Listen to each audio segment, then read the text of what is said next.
तो लक्ष्मण जी कहते हैं कि इसमें कहीं किसी का दोष नहीं है। अगर दोष है तो हमारे कर्मों का है। ये सीधा संदेश है, अत्यंत प्रेरणाप्रद है।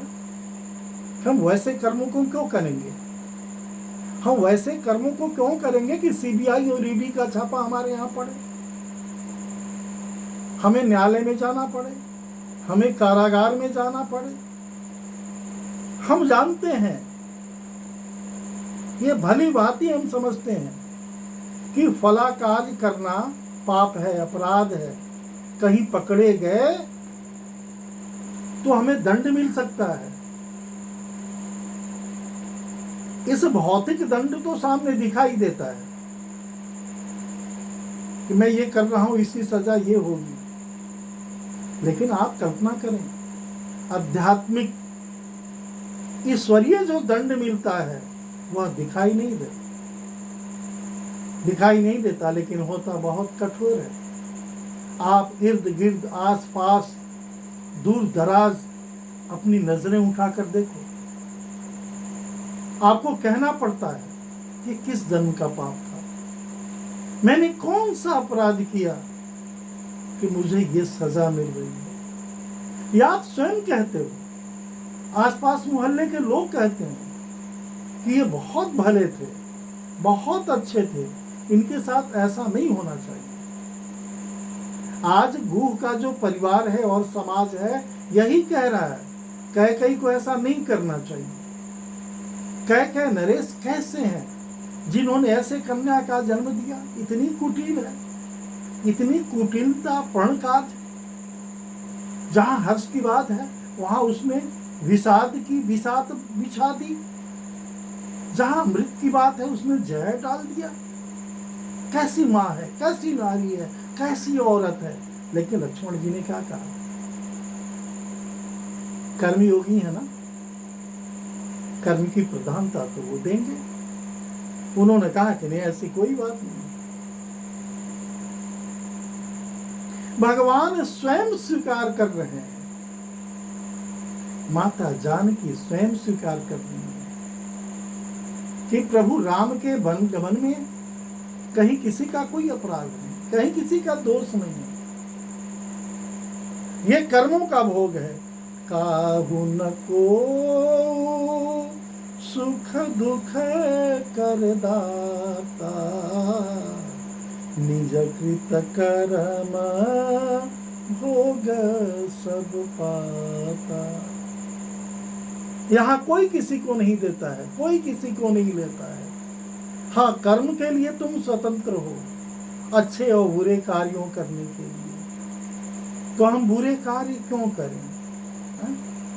क्योंकि कर्मों को तो भोगना पड़ता है। गोस्वामी जी नाना पुराण निगमागम सन्मतम जद्द रामायणम, गोस्वामी जी पूर्व में ही कह चुके हैं कि मैं जो रामायण की रचना कर रहा हूं ये सामान्य नहीं है। दुनिया के तमाम ग्रंथों का मैंने अध्ययन किया, अनुसंधान किया, तब मैं इसे लेखनी रूप में दुनिया वालों को दे रहा हूं। तो लक्ष्मण जी ने कहा ये कर्मों का दोष है। जोग वियोग भोग भल मंदा, हितय नहित मध्यम भ्रम फंदा।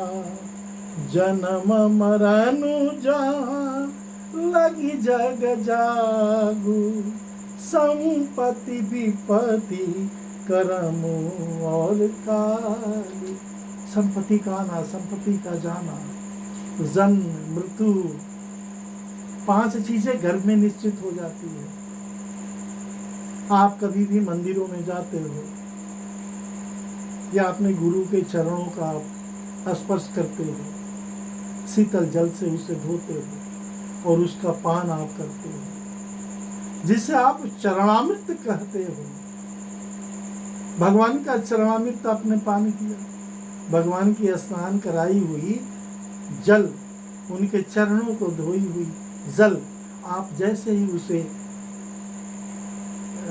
स्वीकार करते हो, जैसे उसे पान करते हो, लेकिन आप यह नहीं समझते हो कि इस जल को ग्रहण करने का अर्थ क्या है। क्या भाव है। शास्त्रकारों ने बड़े ही सुंदर उनके भाव रखे हैं। जब हम ईश्वर के चरणामृत को ग्रहण करते हैं तो मंदिरों में भी आप जाते हैं और चरणामृत लेते हैं। चरणामृत और पंचामृत दोनों में अंतर है। भगवान की जब पूजन कराई जाती है तो विभिन्न औषधियों से उनकी स्नान कराई जाती है। दुग्ध है, मधु है, शक्कर है, इन तमाम 504 और 1604 5 और 16 तरीके से भगवान की पूजा की जाती है। तो उनमें ये मधु, घृत, गुड़, शक्कर इत्यादि है।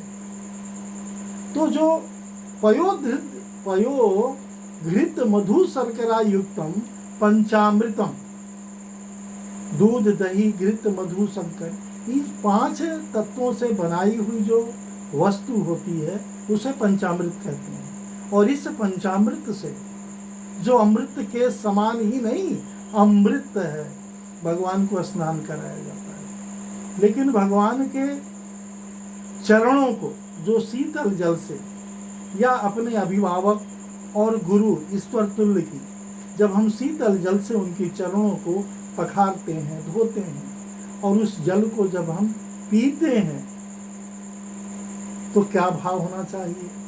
अकाल मृत्यु सर्वव्याधि विनाशनम विष्णु पादो कपीत्वा पुनर्जन्म न विद्यते। अकाल मृत्यु हरण सर्वव्याधि विनाशनम विष्णु पादो कपीत्वा पुनर्जन्म न विद्यते। हे ईश्वर, आपकी चरणों की जो धूली है, जो स्वयं अमृत है, इसके पीने से हमें हमारी अकाल मृत्यु नहीं हो, एक्सीडेंटल डेथ नहीं होना चाहिए।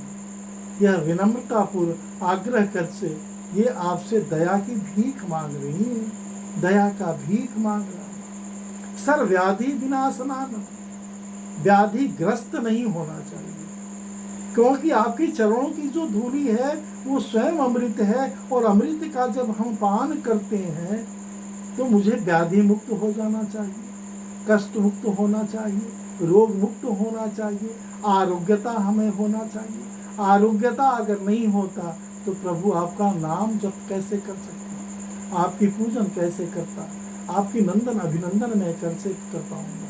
तो ये अकाल मृत्यु नहीं हो, सर्वव्याधि विनाशनानम, जो हमारी व्याधि पूर्व से वह भी समाप्त हो जाए आपके चरणामृत के पान कर लेने से, ताकि मैं आपका भजन कर सकूं, कीर्तन कर सकूं, आपका नंदन अभिनंदन और आपका ध्यान धारणा समाधि मैं कर सकूं। तीसरी जो वर हम आपसे मांगते हैं, मेरा पुनर्जन्म नहीं होना चाहिए, मनुष्य से देव मुझे बना दो, ये हम भगवान से कहते हैं। तो पंचामृत वह भी अमृत तुल्य है, चरणामृत यह भी अमृत तुल्य है। और अमृत तुल्य का ये अमृत है ही, लेकिन हमारे अंदर ये भाव होना चाहिए, अंतरात्मा से ये आवाज आनी चाहिए कि हम अमृत का ही पान कर रहे हैं। भगवान के चरणों से धुली हुई जो जल है, भगवान के स्नान कराए हुए जो पंचामृत है वो पूर्णतः अमृत है। इसके पान कर लेने से हमारी सारी व्याधियां समाप्त हो जाना चाहिए। इस तरह हमारे अंदर भाव होनी चाहिए। अगर भाव नहीं है तो तुम अभाव में जीवन जी रहे हो, और अभाव में अगर जीवन जी रहे हो तो जीवन में इतने घाव हो जाएंगे विभिन्न क्षेत्रों से, जिससे मुक्त होना बहुत कठिन है। तो आए हम प्रभु राम के शरण में आए। हरि ओम शरण।